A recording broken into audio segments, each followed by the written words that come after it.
Hi, everyone. My name is Matt Carter, and I'm a professor in the biology department at Williams College. And I'm really pleased to be with you for this Harvest of at Home presentation about sleep. I'm really thankful to have been invited to share some aspects of sleep science with you. And I want to present a little bit of what I know about sleep that I've learned over the years of being in the sleep research field. And I would love to answer any questions that you have. I have studied sleep now since the year 2002, and I know a lot about how the brain regulates sleep and what happens in the brain and the body. But even beyond that, I've become very fascinated the past several years just by how much people don't know about sleep, and how I think a lot of people's lives will be greatly enhanced by just getting a better night's sleep. And I always wish that if people knew a little bit more about what happens during sleep, then a lot more people's lives could be enriched. And so I've been a professor at Williams College for 8 years now, and I see sleep deprivation everywhere. Sleep deprivation is rampant on college campuses, and what strikes me about sleep deprivation is that it's obviously impacting people's lives for the worse. But ironically, people wear sleep deprivation sort of like a badge of honor. I think most people know about nutrition and that there are some foods, excuse me, that are better than others. And they know healthy consequences, like it's probably good not to smoke, or it's probably not good to consume junk food. But when it comes to sleep deprivation, people are prideful about how busy they are and about how they function on a low level of sleep. And that's shocking to me, because if you study the science, you realize just how better people would be if they got a sufficient night's sleep. So that's what I want to share with you today. And I'm hoping to present some fundamental sleep science with you for about 20 or 30 minutes, and then get some questions. And I'd be happy to answer any questions that you would have for me. So I'm going to share my screen so I can show you some slides. And here we go. And so my talk is called A Good Night's Sleep for a Better Day's Wake. And I'll just dive right in. So I'll start with my favorite quotation of all time by someone named William Dement. He was considered to be the father of sleep science, and he actually just recently passed away, which was very sad, because he was basically one of the people who not only discovered a lot about the science of sleep, but promoted sleep hygiene and the benefits of getting a good night's sleep. But he wrote a book called The Promise of Sleep, which I highly recommend. And in the introduction to his book, he writes, "After all the research I've done on sleep problems over the past 4 decades, my most significant finding is that ignorance is the worst sleep disorder of them all. People lack the most basic information about how to manage their sleep, leading to a huge amount of unnecessary suffering." And I don't think the word suffering is true dramatic. Neither is the word ignorance. I think that sleep deprivation is rampant in our society. And if people were just a little bit more knowledgeable, then society would be improved, and people's lives and health and outlook on life would also be improved. I think the one thing people do know is that there's something about sleep that's restorative. The idea is, if you go to sleep, you'll feel so much better if you get a good night's sleep. But it's not really certain why that should be. And I think a lot of people don't know what's going on in their brains and their bodies that would make sleep so restorative. This is arguably one of the worst pictures of me ever taken in the middle of the day. My wife took this of me when I was in graduate school. I was very sleep deprived at the time, and I was trying to get some writing done. And I was just falling asleep constantly. And I felt that I had a lot of stress in my life and a lot of anxiety. And it was hard for me to get a regular rhythm of a good night's sleep. And I think we all know how miserable it feels to be sleep deprived and to have a life where we feel anxious and we're worried about getting things done, but then that interferes with our ability to fall asleep. And so what I want to share with you today is basically some tips so that you can get excuse me, get a good night's sleep so that you can enjoy your life.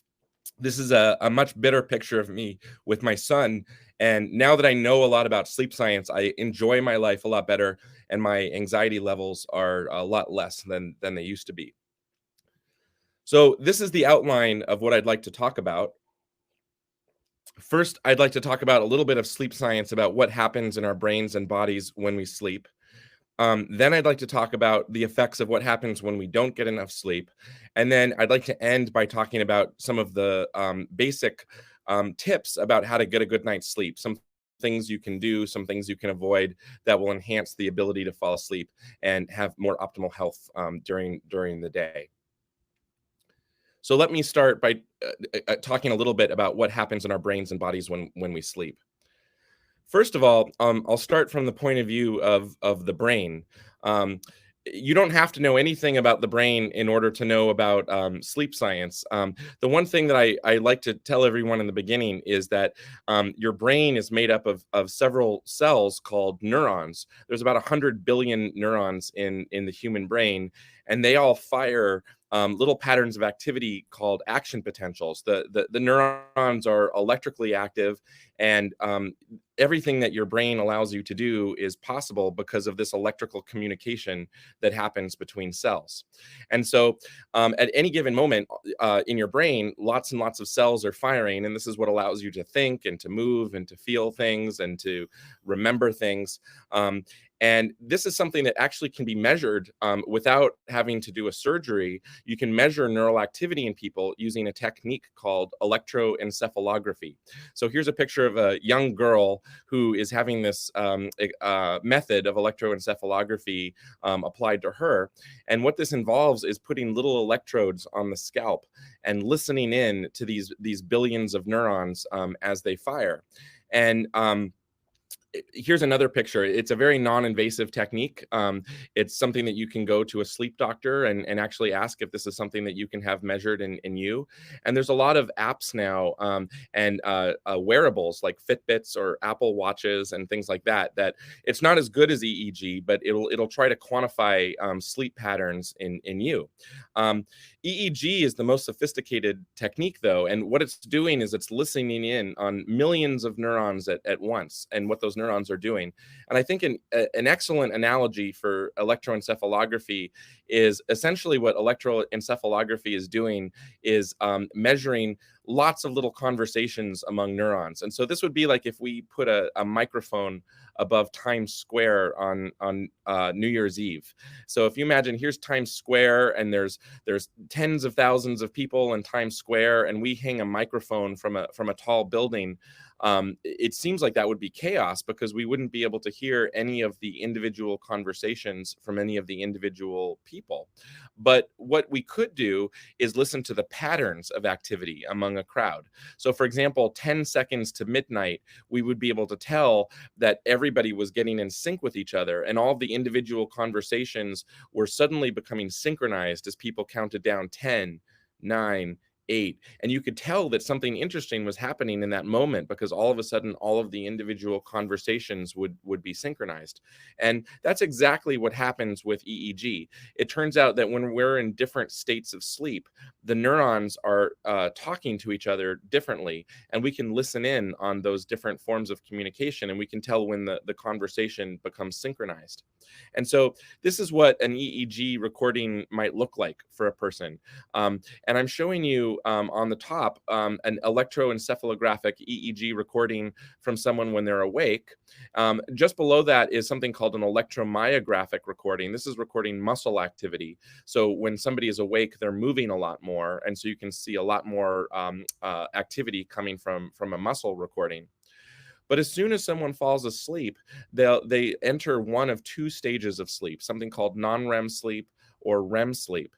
REM stands for rapid eye movement sleep, and we alternate between non-REM sleep and REM sleep throughout the night. And something that you can tell by looking at these recordings is that when you go from being awake to going into non-REM sleep, the EEG looks different. Basically, the amplitude of those waves gets a lot bigger. And the reason it's getting a lot bigger is because the neurons are talking at the same time. It's just like if a crowd in New York City was counting down to midnight, all of a sudden everybody's conversations are synchronized, and so the amplitude of these waves is greatly increased. And there's no movement, and so there's no EMG signal when somebody is in non-REM sleep. And then when somebody is in rapid eye movement sleep, the EEG actually looks very different from when someone's in non-REM sleep. This is a state of heightened brain activity where the neurons are actually communicating with each other, much like if you were awake, but you're unconscious. And this is the state actually when a person dreams. So when you're dreaming, you're in REM sleep, but you're still unconscious, and so there's no EMG activity because you're not moving. And so using these techniques, it's possible to actually graph what a night of sleep in a person might look like. And so this is what I'd like to show you now: is this is what a night of sleep looks like from the point of view of a sleep scientist. And this is a little bit complicated, so let me walk you through it. Is on the left side of the screen, I'm showing you what an EEG trace would look like, starting from when you are awake to when you go to different stages of sleep. And it turns out that in humans, we actually have 4 different stages of non-REM sleep. We start in stages 1 and 2, and then progress into stages 3 and 4 over about the first hour of sleep. And the first 2 stages of non-REM sleep are characterized by it's actually pretty easy to wake a person back up from stages 1 and 2. These are the stages where you first fall asleep and your heart rate decreases, your respiratory rate decreases. You kind of slump over if you're not in a good posture. So, for example, if someone falls asleep on the couch, they might actually kind of assume a better position during stages 1 and 2 of sleep. And really, stages 1 and 2 are preparing the body for much deeper stages of sleep. Stages 3 and 4 is when you have these really high amplitude EEG waves, where it's really hard to wake a person up from stage 3 and 4 of sleep. In stages 3 and 4 is what's considered to be a really deep sleep, where a lot of vital processes occur in the body. And I'll say what some of those processes are in just a moment. But then after you spend, about an hour, hour and a half going through stages 1, 2, 3, and 4, after you fall asleep, you enter this period called REM sleep, rapid eye movement sleep, and this is when you dream. And what I'm showing you on the right is something called a histogram, a hypnogram. This is what would your night of sleep might look like. It's you're awake, and then you go through stages 1 through 4 of non-REM sleep, and then you enter a very brief period of REM sleep where you might have an initial dream or two. And then after a little bout of REM sleep, you'll progressively go back down into stages 3 and 4 of sleep, and you'll alternate between these cycles of non-REM sleep and REM sleep throughout the night. And you can see that as the night goes on, the amount of time you spend in REM sleep increases. So when you wake up in the morning, your chances are you're waking up straight from REM sleep, which is why sometimes when you wake up, you might have the vague notion that you were just having a dream, and you probably were, and it's an easy state to wake up from. Um, so this is great, and this is a great way to map out what a night of sleep looks like. And if you have an Apple Watch or a Fitbit or some other wearable that tries to graph a night of sleep for you, this is what those apps and those wearables can produce: is a hypnogram that where you can actually see how long you were in each of these stages. You don't need EEG for that necessarily, because what the wearables are doing for you is basically looking at how much you're tossing and turning. And when you're in non-REM sleep, you can actually move a little bit. Those are usually the stages in which you are unconscious, but you're kind of moving around and tossing and turning. a little bit. Whereas when you're in REM sleep, your body is completely inhibited. The muscles of your body are actually actively inhibited by the brain, so you can't toss and turn while you're sleeping in REM sleep. So the wearables like the Apple Watch or a Fitbit or other wearables, that's what they're measuring when they do this. But EEG, you can actually look a little bit more powerfully at that. So what's happening when you're in non-REM sleep or REM sleep? Um, so for as far as non-REM sleep is concerned, this is a time when there's so many amazing processes that happen in the brain and the body physiologically. And I've been a sleep scientist now for over a dozen years, and every week there are new scientific studies coming out showing some new process that happens during non-REM sleep. If there's something beneficial for the body, it's almost certainly happening during non-REM sleep. And I thought I'd show you just a few things that people usually don't know about that's happening during non-REM sleep, just so that you can be aware that these are things that are happening when you're in stages 1 through 4 of non-REM sleep. So one thing that a lot of people don't know about is that most muscle and bone growth that happens in a person happens during non-REM sleep. It actually doesn't happen very much when you're awake. And the reason for this is because muscles grow and bones grow, and actually most fat is also metabolized um, because of a hormone called growth hormone. And growth hormone is important when children are growing up. Growth hormone is the hormone that basically helps with development and helps kids develop into more mature kids, and then to teenagers, and then to grown-ups. But in teenagers and adults, growth hormone functions to build muscle growth and bone growth, and actually aids in fat metabolism. So growth hormone is sort of a natural miracle pill. It's something that we would all love, is a hormone that builds our muscles and grows our bones and metabolizes fat. But 80 to 90% of growth hormone is released during non-REM sleep. This is something that most people don't know. And so at Williams College, I often see people at the gym or going for a run or trying to be active to the point where they're trying to grow their muscles and or maybe burn some fat.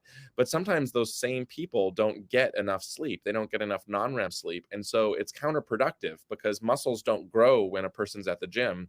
They grow when they're sleeping. And so most athletic teams know this actually. So they encourage their athletes to get a lot of sleep because they know that that's the time when muscle is growing and fat is metabolized. But what most people don't know is that during most of this happens during non-REM sleep.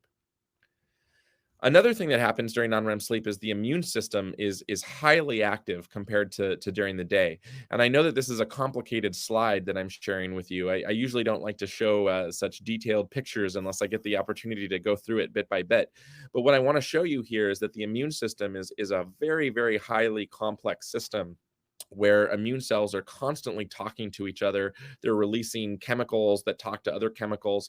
And this is what helps you fend off viruses and bacterial infections and other pathogens. And um, this is such a complicated system, but what most people don't know is that it's most active during non-REM sleep. During non-REM sleep, is when most of this cell-to-cell communication is occurring, and so this is why when somebody doesn't get enough sleep, they're much more likely to get sick. And it's also why when someone is sick, one of the best things they can do is to get more sleep. And this is why we encourage rest for people who are sick with something, is because that's actually the time when their immune system is most active, and most of this is happening during non-rapid eye movement sleep in the night. Finally, this is something that I really like to share is a lot of people know, but a lot of people don't know there's actually a fluid in your brain called cerebral spinal fluid. And cerebral spinal fluid is function has a lot of different functions, but one of the functions is to wash your brain. It's a fluid that's produced in your brain that literally washes out the spaces between the cells in your brain and makes it so that your brain is nice and clean. So it removes toxins, it removes metabolic waste. It removes, the debris from metabolic processes that happen in your cells during the day. And so it's good to have some good cerebral spinal fluid. But even people who know what cerebral spinal fluid is, most people don't know that it's mostly produced during sleep. And so, what I'm showing you here is a little movie from one of my favorite scientific studies where they actually measured for the first time the rate of cerebral spinal fluid production. And on the left, in an asleep brain, they've put a red dye in to measure the rate of cerebral spinal fluid production during sleep. And on the right is an animal when the animal was awake. And what they noticed was that there's a lot more cerebral spinal fluid produced during sleep than when you're awake. And so the idea is that the brain is washing itself when you're asleep. And it's not able to do that as much when you're awake. And so the take home point of that is that if you don't get enough sleep, then that means that the brain is a little metabolically dirtier than it was before. There's more biochemical debris that has built up over a period of wakefulness. And so people who are regularly not getting enough sleep are quite literally have a dirtier brain. And is now something that people are studying in conjunction with diseases like Alzheimer's disease, which is characterized by the buildup of plaques in the brain and debris throughout the central nervous system. And so it turns out that getting enough sleep is actually beneficial for preventing the onset of some neurological disorders, especially as people get older. So these are the beneficial things that happen during non-REM sleep. So what is happening during REM sleep when we're dreaming? So, when we start out with a little brief burst of REM sleep, and then we have longer and longer periods of REM sleep, what is happening during those stages? And what most studies seem to show is that REM sleep is really important for the brain, whereas non-REM sleep is really great for processes that happen in the body, like fat metabolism and muscle growth and the immune system. During REM sleep, this is a great time when memory consolidation occurs and when the brain is priming itself to be most optimal for the next day. And so one of the things that happens during REM sleep is the contact between neurons is being actively remodeled. So this is a picture of some neurons, just as they might appear in your brain. And neurons make contact with each other like crazy. They communicate with each other at little specialized junctions called synapses. And this is how the nervous system works, is neurons are constantly talking to other neurons. And it's thought that memory consolidation and learning things and processing what you've done during the day from a cognitive point of view is all enhanced by how these neurons are talking to each other and how their neural processes are making new contacts with new cells and maybe losing some contacts with cells that they don't need to make contact with anymore. And it turns out that during REM sleep is when most of this happens. So, for example, this is a little movie here that I'm showing you. What you're looking at here is some neurons in yellow, and in green is basically a stain for where you see neurons making contact with other neurons. Well, what I want to show you in this movie is this is a neuron that's actively changing its shape during REM sleep. If you look at this, I'll play this again. So here's this movie again. This neuron is not just sitting there in an animal's brain, it's reaching out and it's trying to make new connections with other neurons. And these neurons are constantly remodeling themselves and basically trying to make contacts with other neurons that will be helpful for learning new memories, remembering things, and also for forgetting things that aren't important. And all of these things are vital processes for basically having a refreshed brain the next day. So that means that not getting enough REM sleep is basically making it so that your brain is really not prepared for the next day. It means that your brain hasn't really processed what happened the day before.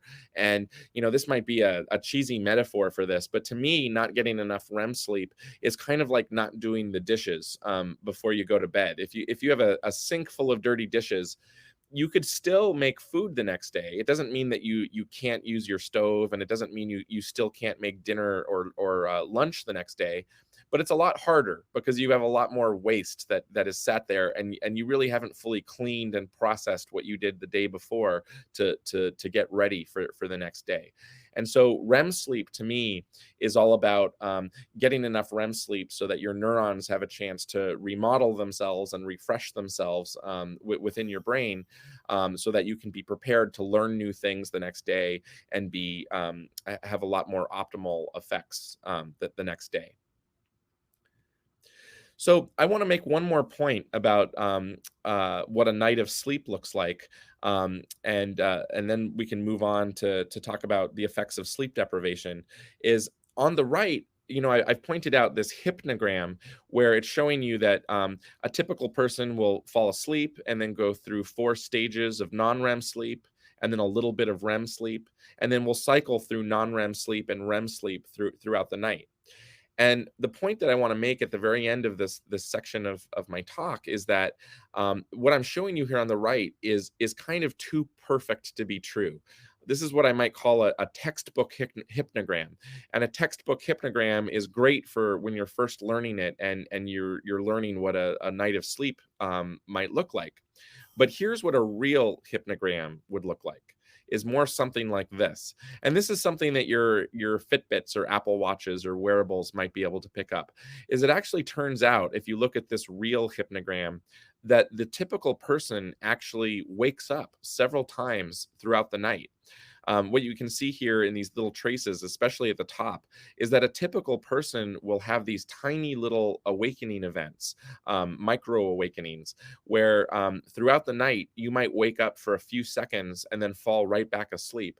And you have no memory that you've done this. And in fact, you might not have even been very conscious when you did wake up. But throughout the night, the typical adult will wake up actually 20 or 30 times without even remembering that they did this. And your eyes might not even open. In fact, most of the times your eyes don't open. But from the point of view of an EEG, you can actually see that the person was awake for several seconds at a time.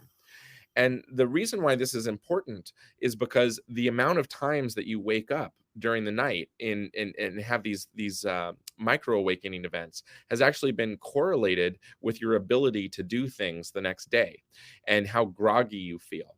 And so that means it's possible to get 8 hours of sleep a night and get a good night's sleep in terms of quantity, but the quality of the sleep might not be very good because it's constantly being interrupted by these little micro awakening events. And so the ultimate take home message of this is that a good night's sleep it seems to be more not just about the quantity of sleep, but also the quality of sleep. And so even though it's important to get 6 to 8 hours of sleep every night, the quality of sleep is just as important. And again, what I mean by quality of sleep is how nicely do you oscillate between going from non-REM sleep to REM sleep, and how nice are your sleep patterns so that you don't wake up all the time. So basically, how do you avoid all of these little events where you wake up several times throughout the night? And you're probably wondering, well, how can you deliberately control that? That's not something that you're probably even aware that you do. So how in the world can you stop that from happening? And the way that these little micro awakening events happen is that they're affected by several things. But chief among them is stress. So the more stressed out a person is, the more they'll have these little micro awakenings throughout the night, and the more affected their sleep cycles will be. It's also affected by nutrition. The less sugar and fatty substances that people have, the better their quality of sleep. The more exercise that someone gets, the better the quality of sleep.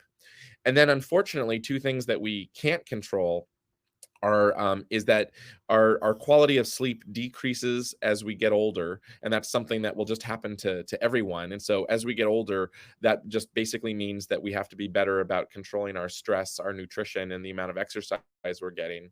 And then genetics plays a role in the sense that some people are just better at getting a good night's sleep than others naturally. And so the one thing that we can all do to get a better night's sleep is to try to reduce our stress and eat a little better and get some exercise. And that's something I'll talk about at the very end of my presentation before I ask for some questions. So this is what happens in our brains and bodies when we sleep. There's so many vital physiological processes, and there's so many great brain processes that happen. So obviously, if we don't get a good night's sleep, there's going to be some consequences to that. And so I wanted to spend a few minutes talking about some of the consequences of sleep deprivation. And the first thing to talk about is sleep quantity. So even sleep is affected by the quantity of sleep, how many hours you get, but also the quality, like we just talked about. And if you don't get a good amount of sleep, and you're deprived of a good night of sleep, then there are some obvious side effects, which I think everybody listening to this knows about. Is psychologically, when you're more tired, you have a lower performance on cognitive tasks. You have a decreased reaction time, but then you also have a higher risk of depression and anxiety. And if somebody is already suffering from depression or an anxiety disorder, then sleep deprivation has been demonstrated in not even just humans, but several model organisms that people study in a lab, that the risk factors for depression and anxiety actually are exacerbated. And so anybody suffering from depression or anxiety disorders, sleep deprivation greatly exacerbates those symptoms, unfortunately. And then physiologically, there's a host of things that happen when somebody isn't getting enough sleep. There's poor immune system function, because that's what immune system is active mostly during sleep. There's a higher risk of higher blood pressure, risk of heart disease, risk of diabetes. And then because most fat in the body is metabolized when a person is sleeping, then not getting enough sleep can lead to being overweight, or is a risk factor for obesity. And again, that's because if someone is sleep deprived, they're not getting enough growth hormone. That's basically causing them to not build up as much muscle and to not metabolize as much fat. Um, so these are the consequences of sleep deprivation, and these are bad enough as they are, but there's a term that I think is even worse. A lot of people refer to being sleep deprived, or they say that they're tired and they're constantly sleep deprived. But there's another term that sleep scientists use, which I wanted to share with you, that I think is even worse. And that term is sleep debt. Sleep debt is defined as the cumulative effect of not getting enough sleep. So sleep deprivation might refer to one night of sleep or two nights of sleep. So for example, if somebody, only gets 3 or 4 hours of sleep one night, then they'll be sleep deprived the next day. But that's just one day of sleep deprivation.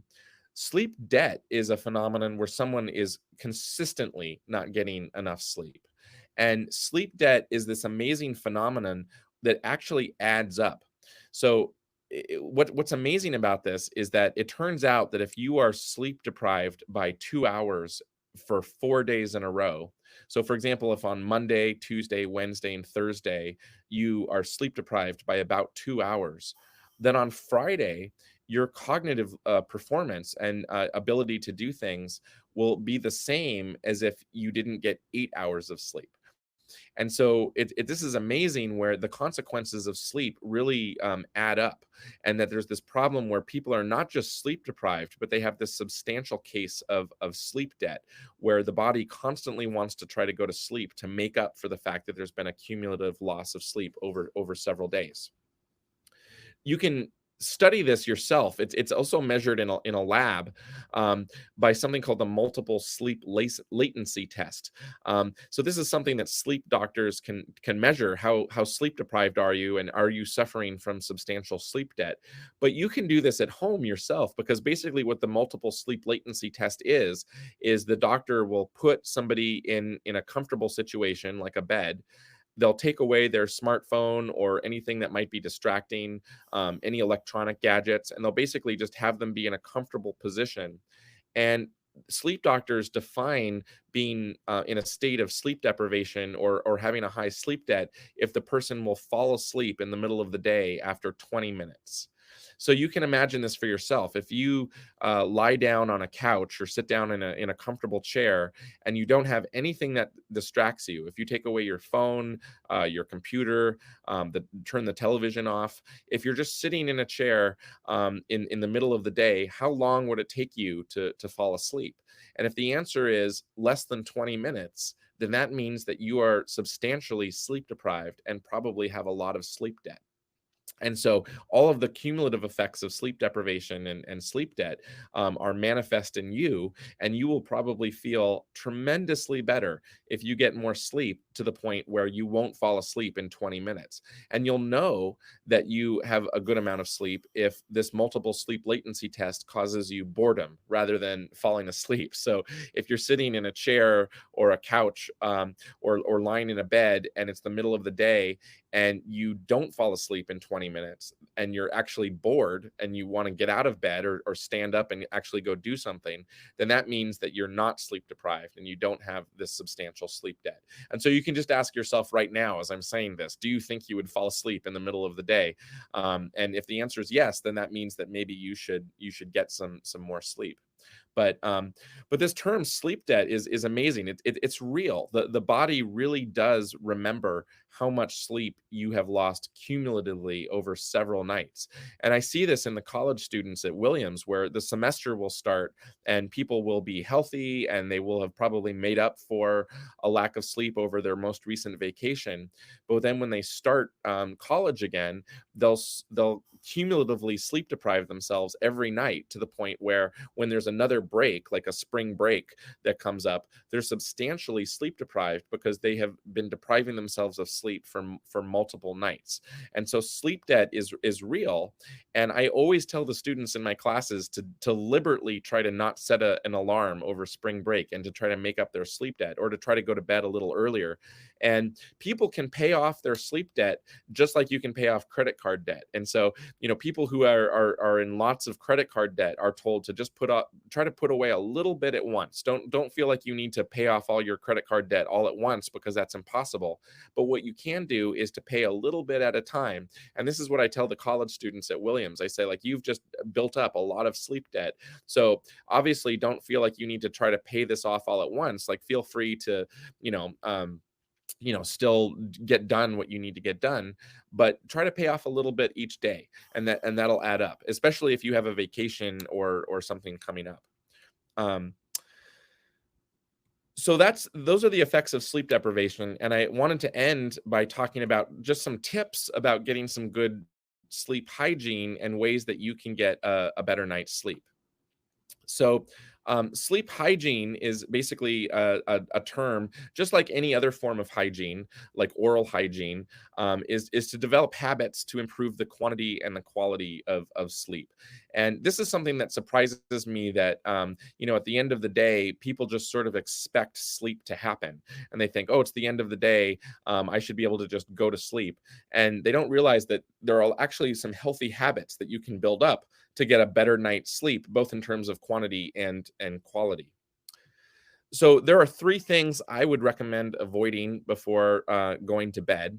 The first is anything that has carbohydrates in it, and I would avoid anything with sugars within maybe 3 or 4 hours of going to bed. So I do like dessert. There's an ice cream stand where I live here in Williamstown that I love to go to, especially with my kids.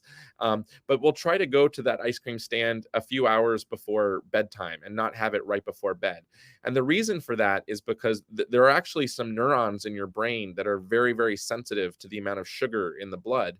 And they promote a state of being awake. So if you have too much sugar before you go to bed, you actually turn those neurons on, and those neurons will actively try to keep you awake. And so even if you fall asleep, those neurons being on might be the cause of those little micro awakenings that I talked about before. So even if you are able to fall asleep, having a slightly higher blood sugar might make it so that you wake up several times throughout the night, even if you don't know about it, but that will decrease the quality of your sleep. So I would avoid sweet things before bed. I would also avoid alcohol before bed. This is a little bit ironic because sometimes people deliberately take alcohol before bed because alcohol is a depressant and it makes you fall asleep easier. And so, having a drink before bed is sometimes something people do deliberately to help them fall asleep. And it actually does help you fall asleep. But the problem is that after you consume alcohol, alcohol is metabolized by the liver. And guess what the liver metabolizes alcohol into? Is carbohydrates. So you have a glass of wine or you have a drink and that might help you fall asleep, but then after you fall asleep, it's almost as if you had just eaten a cupcake after the alcohol is metabolized, because it's quickly converted into sugars that will either wake you up or cause you to have a decreased quality of sleep. And so I actually would recommend not having anything with alcohol a few hours before bed as well. Even though paradoxically it might help you fall asleep, it won't help the quality of sleep. And then finally, the last thing that I would really encourage people not to look at before bed is anything with a screen on it. And this is for a couple reasons. So, this could be your laptop or a smartphone or an iPad, anything with a screen on it. And there are two really good reasons for this. Is one, the light that's emitted by these screens is actually biologically keeping you awake. There are parts of your brain that are trying to measure whether you should fall asleep or not by how much light is hitting your eyeball. Because if you think about humans during evolution, and especially before a couple hundred years ago, when it got dark outside, it was dark outside. We didn't have artificial lights to keep us awake. But nowadays we have artificial light everywhere, and if you have a smartphone that you're looking at, you're literally blasting that light into your eyes. And so the parts of your brain that are using the amount of light to try to guess whether or not you should stay up or not are confused by that, and you tend to keep yourself up. But the other reason to avoid bright screens is that they tend to keep you awake just for cognitive reasons. If you check your email or Facebook or social media or look on the web, you're likely to find news stories or things from colleagues that are going to grab your attention, that's going to make it so that you're not going to want to fall asleep.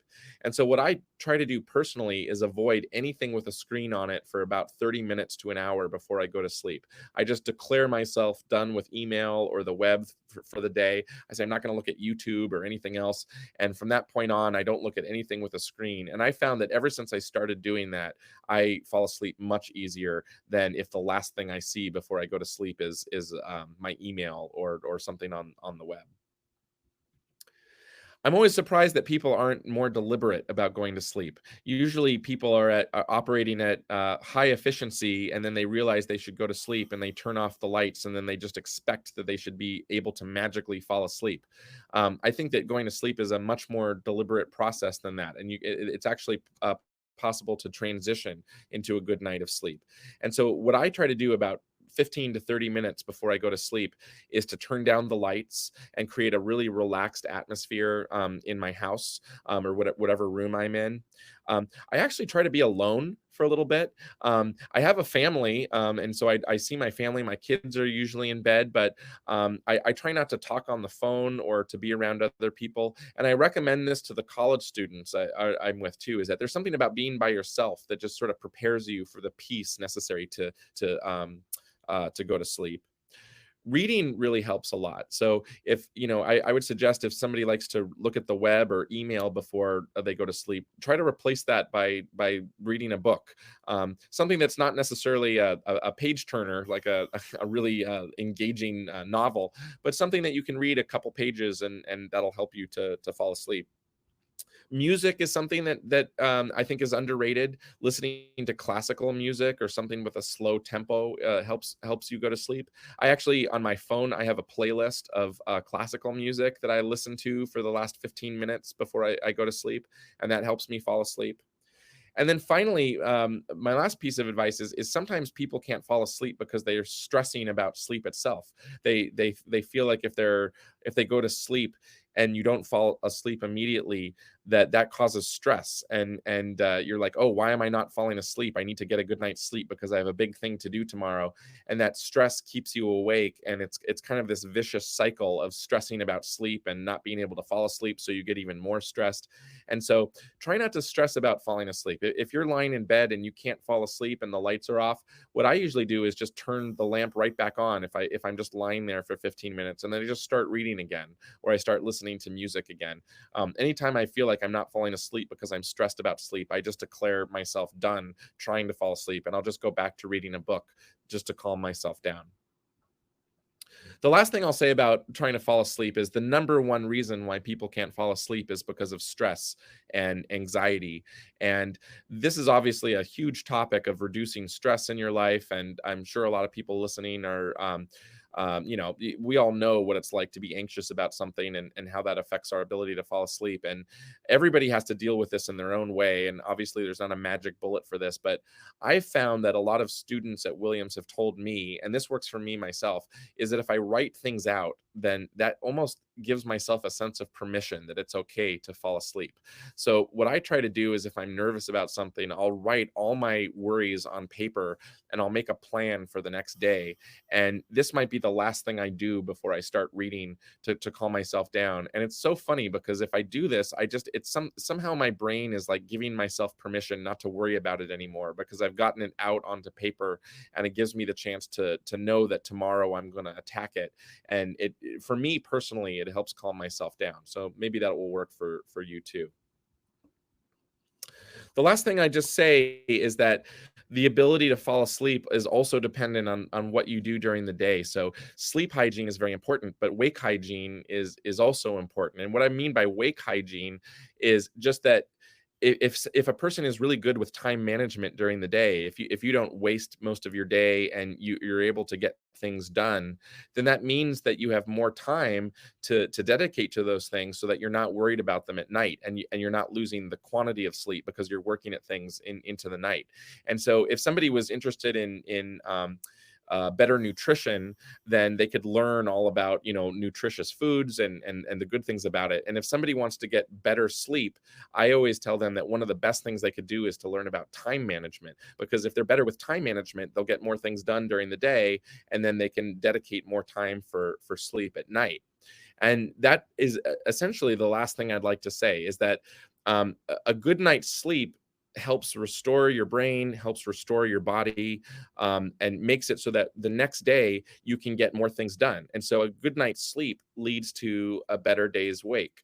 But then if you have a better day's wake, and you're more efficient, and you're more alert, and you can do better things cognitively, then that better day's wake will also lead to a good night's sleep.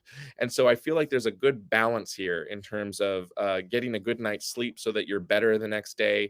And then if you're better the next day, you can get a good night's sleep. And these are the habits that I've tried to develop with sleep hygiene and wake hygiene, and what I try to promote here at Williams College among the students I interact with.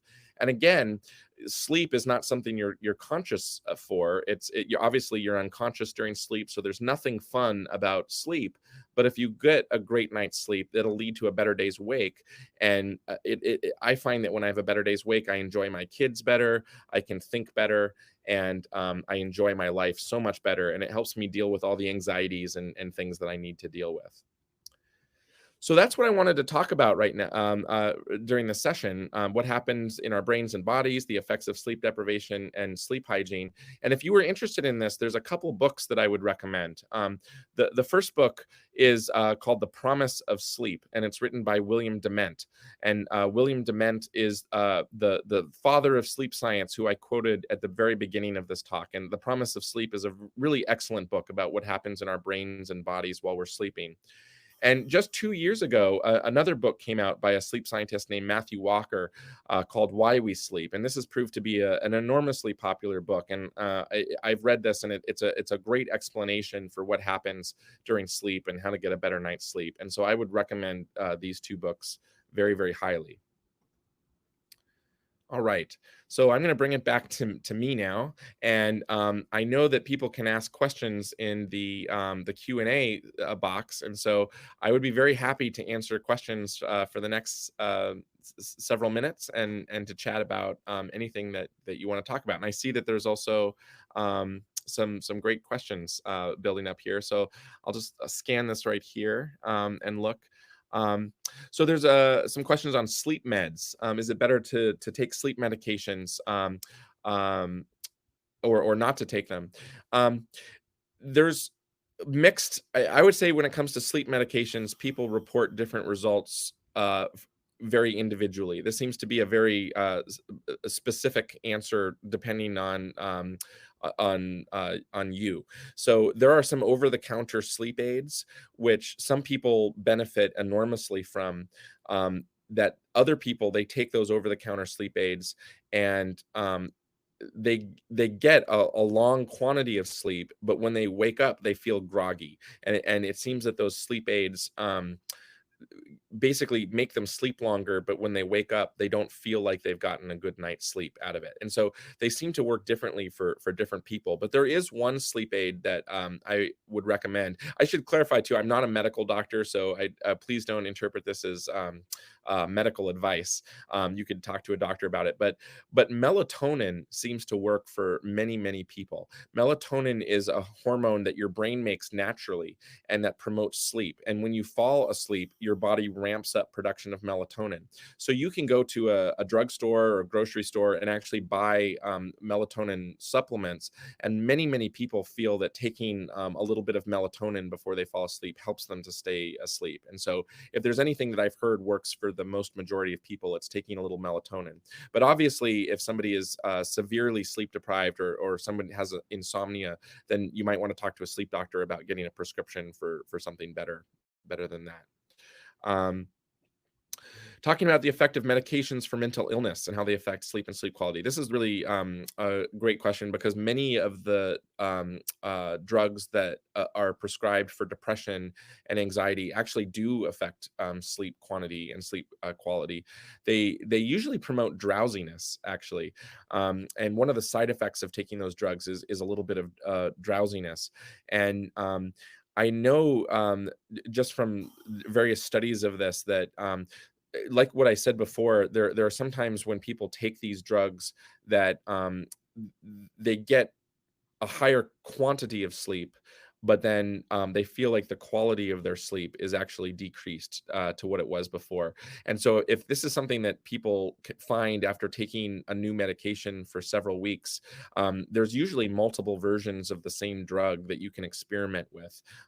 I'll even just use myself as an example. There was a period where I needed to take a prescription drugs for a little bit, and I realized that they were causing drowsiness in me. And so I talked to my doctor about it and then tried a different version of essentially the same drug, and it worked much better, and it didn't cause drowsiness in me. But I think that's something again that works at an individual level. There's not one side effect for everybody, and something that would be good to talk to a doctor about. um, all right. um, yeah, so there's a question here about having a new baby in the house, which means sleep has been hard. What are the best practices for new parents? I can just shout out and say, I hear you. I have 3 kids, and we have a 16-month-old baby girl now, and I also have a 10-year-old boy and a 6-year-old girl. And so we have 3, and all 3 times, it's super hard. It's I wish there was a magic bullet for this, but the problem with babies is that babies wake up naturally every 3 or 4 hours, and they want to eat, and they'll cry. They have to go to the bathroom, and especially for newborns, this is really difficult. I think me and my wife finally made it through the hard part of our most recent baby, and she's finally sleeping more and more. But this is really hard. I know that it's super hard for all new parents. In fact, I've heard all sorts of terms that I never heard before, like momnesia. And momnesia is described as new mothers basically forgetting things and not being as sharp because they're waking up every 3 hours to feed their baby at night. And so really the only thing I can say that my family has done is we've just tried to take turns between my wife and I. And I know, like, I've been trying to be a good father and help my wife as much as possible, but I know at the end of the day, my most recent baby liked milk straight from the source. She didn't like there to be an intermediary intermediary in the form of a bottle. So I've tried to help my wife by basically taking over things during the day to let her take naps during the day.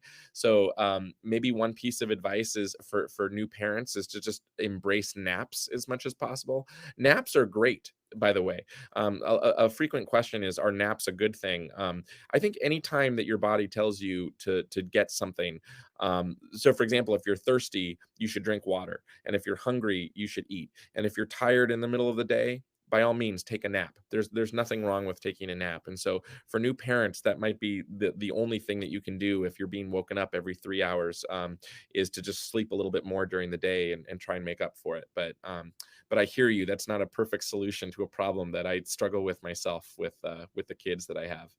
Um, let's see. Can chronic insomnia for years cause muscle aches and pains? I struggle with that one. Oh, I'm sorry to hear that. It's definitely true. Yeah, insomnia is a cause of sleep deprivation and sleep debt. So if somebody is struggling with insomnia, it's not a surprise actually that that would cause muscle aches and pains. That's actually one of the side effects that some college students tell me is if they're substantially sleep deprived, their muscles ache a lot, and actually it causes them to get cramps in their muscles a lot too. And so I'm sorry to hear about any cases of insomnia. Hopefully that's maybe something that could be addressed with by talking to a doctor, or obviously this is not a there's no easy solution, or else you probably wouldn't be asking the question. But yeah, muscle aches and pains is a very common side effect of sleep deprivation. Um, and then maybe I can do what is the effect of staying up till 4 a.m. because you cannot sleep and then go to sleep for about 6 hours for weeks at a time? Um, so I think this question is saying, does the timing matter? So if you fall asleep at 4 a.m. but then you actually do get 6+ hours of sleep, is that good enough? And it is really hard to stay up if you can't fall asleep, and then you eventually fall asleep at 4 a.m. Then sleeping as long as possible. If you can get 6 hours of sleep, that's the next best thing. It's usually best to try to stick to the circadian cycle. So it's been shown that if humans get 8 hours of sleep, that it's really good to get those 8 hours of sleep during the dark and not during the daytime. And so night workers actually suffer for people who have shifted their schedules 12 hours. And anyone who needs to work in the night, they actually don't get all the benefits of sleep as somebody during the day. But if it's really hard to sleep until 4 a.m., then by all means, it's still good to sleep in as much as possible to make up for that sleep quantity. Um, so you know what? I think I know that there's another talk coming up, and I've promised the organizers that I would get off before 8 p.m. So I think I need to get going, but I would love to invite you to send me an email if you'd like. My name is Matt Carter again, and my email address is mc10@williams.edu, mc10. Or you could go to the Williams College Biology page, and my name and my email is there. And I would be very, very happy to correspond with you or talk with you or to answer any other questions that you have. So thank you very much. I'm very, it was a pleasure to talk with you, and I'll look forward to any emails that might come my way, and enjoy the rest of this meeting. Thank you very much for paying attention.